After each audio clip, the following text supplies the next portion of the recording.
یہ حال دیکھ کر تو ایسے لگتا ہے جیسے کہ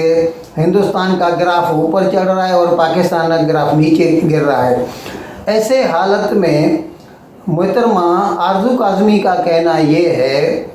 کہ ہو نہ ہو اس میں وہ لوگ، مطلب وہ ملک، لوگ سے مراد ادھر اینٹیٹی ہے، یعنی ممالک ہیں جو کہ ہندوستان کی ترقی سے جو جلتے ہوں اور جن کو وہ ایک آنکھ نہ بھاتا وہ ہو سکتے ہیں، اور ظاہر ہے اس کا اشارہ سیدھا سیدھا پاکستان کی طرف ہے۔ آپ یہ خود سن لیجئے اس کے منہ سے وہ کیا کہتی ہے۔ اور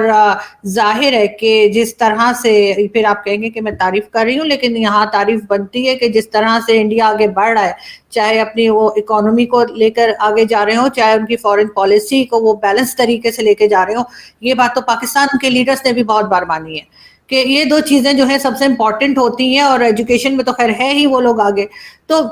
ظاہر ہے وہ بہت سے لوگوں کو پسند نہیں آ رہی ہوگی یہ بات، تو جب تک اندر کوئی گڑبڑ نہیں مچائیں گے تو وہ پھر آرام سے تو نہیں بیٹھ سکیں گے۔ تو یہاں پر انڈیا کی لیڈرشپ کو یہ بھی دیکھنا چاہیے کہ جب وہ اس طرح سے آگے بڑھ رہے ہیں اور بلکہ گلف کنٹریز میں جا رہے ہیں، ابھی یو اے ای گئے ہیں نریندر مودی جی جو ان کے پرائم منسٹر ہیں، تو جس طرح سے ان کو ویلکم دیا گیا ہے تو سبھی نے دیکھا ہے۔ تو اسلامک کنٹریز کو ایسا کوئی فرق نہیں پڑتا، ایک بار انہوں نے ٹھیک ہے پروٹیسٹ کر لیا کہ جی ایسے نہیں کہنا چاہیے تھا، اور بلکہ ہندوستان کے لوگوں نے بھی کہا، سبھی نے کہا، پاکستان نے تو بہت کئی دن کے بعد بولا ہے۔ تو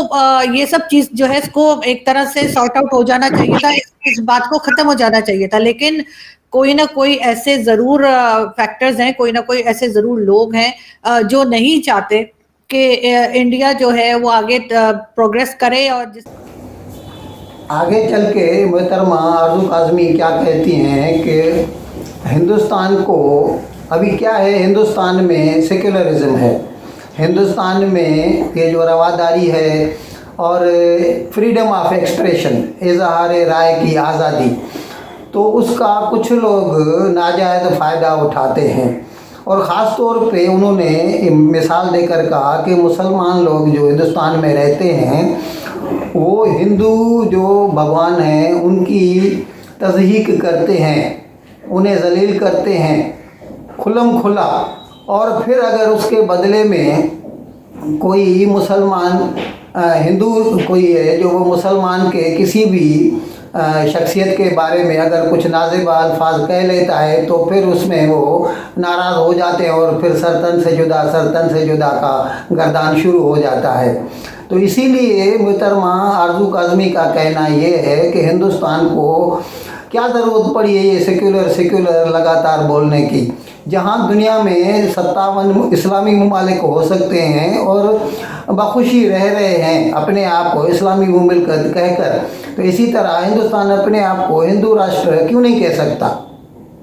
جو عدالتیں ہیں، جو کورٹس ہیں انڈیا کی، ان کو ایک جیسا فیصلہ کرنا چاہیے، اور ان کو یہ کہنا چاہیے کہ دیکھیں اگر کوئی اسلام کے خلاف بات کرے گا تو اس کو بھی جیل ہوگی، لیکن اگر کوئی کسی اور ریلیجن کے خلاف کوئی مسلمان کرے گا تو اس کو بھی جیل ہوگی۔ اس لیے کہ اویسی صاحب کے بھائی کی کئی ویڈیوز میں نے بھی دیکھی ہو سکتا ہے آپ نے بھی دیکھی ہو، جس میں وہ کھڑے ہیں اور وہ اپنے کسی جلسے ولسے میں بات کر رہے ہیں اور الٹی سیدھی باتیں کر رہے ہیں ہندو مذہب کو لے کر، جو کہ میرا خیال ہے کہ ان کو نہیں کرنا چاہیے۔ اور اگر آپ چاہتے ہیں کہ آپ کے ریلیجن کی رسپیکٹ ہو تو آپ کو بھی دوسرے کے ریلیجن کی رسپیکٹ کرنی چاہیے۔ اور یہ سیاست میں مجھے نہیں پتا کہ یہ لوگ ریلیجن کو ڈسکس ہی کیوں کرتے ہیں، تو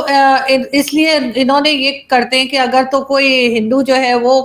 کوئی ایسی بات کر رہا ہے تب تو یہ فوراً مسلمان کھڑے ہو جاتے ہیں کہ جی اریسٹ کر لو، اس کو جیل میں ڈال دو، سر تن سے جدا کر دو، لیکن جب خود کرتے ہیں تو ان کے لیے کوئی وہ نہیں ہے، سزا نہیں ہے۔ اور دوسرا یہ کہ انڈیا جو ہے نا وہ میرے خیال ہے اب زیادہ یہ سنبھال نہیں پا رہے ہوں سیکولر اپنے آپ کو کہہ کر، کیونکہ وہ پھر ہو جاتا ہے جی فریڈم آف اسپیچ ہے ہمارے یہاں تو جی کچھ بھی کہا جا سکتا ہے، نہیں آپ کے یہاں کچھ بھی کہا نہیں جا سکتا اور نہ ہی جانا چاہیے۔ تو اس کے لیے ان کو کوئی لا بنانا چاہیے، کوئی طریقہ ہونا چاہیے کہ ایسا نہ ہو۔ اور جیسے میں نے ایک بار اپنی ویڈیو میں بھی کہا تھا کہ اگر 56 اسلامک کنٹریز ہو سکتی ہیں تو ایک ہندو کنٹری کیوں نہیں ہو سکتی؟ تو انڈیا کو یہ سیکولر والا جو کہنا انہوں نے اس سے ہٹنا ہوگا اور کہنا ہوگا کہ بس ٹھیک ہے یہ ہندو راشٹریہ یا جو کہلاتا ہے کہ یہ وہ ہے۔ محترمہ مریم نواز نے ایک الیکشن ریلی میں لوگوں کے سامنے یہ اظہار کیا کہ اگر عمران خان نے جب ہی اس کے جاتے جاتے گزرے سال مطلب 2021 میں اس نے جو IMF کے ساتھ جو معاہدہ کیا تو اس میں وہ باقاعدہ اس نے یہ کمٹ کیا تھا یہ کہ بھئی آپ جیسا بولیں گے ویسا ہی ہم اپنی معاشی پالیسیاں بنائیں گے، ویسے ہی بجٹ بنائیں گے۔ اگر انہوں نے یہ معاہدہ نہ کیا ہوتا تو ہم یہ تیل کے بھاؤ بھی نہیں بڑھاتے اور تیل کے ساتھ سمجھو بجلی کے بھاؤ ڈیزل کے بھاؤ بھی نہیں بڑھاتے۔ تو ان کے کہنے کا مطلب تھا محترمہ مریم نواز کے کہ یہ ساری جو مہنگائی ہے نا اس کا ذمہ دار گزشتہ حکومت یعنی عمران خان کی حکومت ہے۔ کل عمران خان کا لانگ مارچ تھا۔ اب لانگ مارچ کیا تھا؟ راولپنڈی سے نکلے، اسلام آباد کے پریڈ گراؤنڈ پہ آ کے ختم ہو گیا اور وہاں پر پھر انہوں نے عوام سے خطاب کیا اور وہی گھسی پیٹی باتیں، رجیم چینج یہ وہ، لیکن اس کے ساتھ ساتھ وہ تھوڑا ایک قدم اور آگے بڑھ گئے اور انہوں نے اداروں کو، اسٹیبلشمنٹ کو اور عدلیہ کو دھمکی دے ڈالی۔ ان کے کہنے کا مطلب تھا کہ ابھی جب یہ حکومت جو ہے وہ بھاؤ بڑھاتی جا رہی ہے، ہر چیز مہنگی کرتی جا رہی ہے، تو یہ عدلیہ جو ہے وہ سو موٹو اس کا نوٹس کیوں نہیں لیتی؟ ابھی آپ ناظرین دھیان دیجئے، یہ کیا ہے کہ 5 تاریخ کو جب اس نے نہیں کرایا تھا نیشنل اسمبلی میں ووٹ آف کانفیڈنس پہ، ووٹ آف نو کانفیڈنس پہ، تحریک عدم اعتماد پہ ووٹنگ نہیں کرائی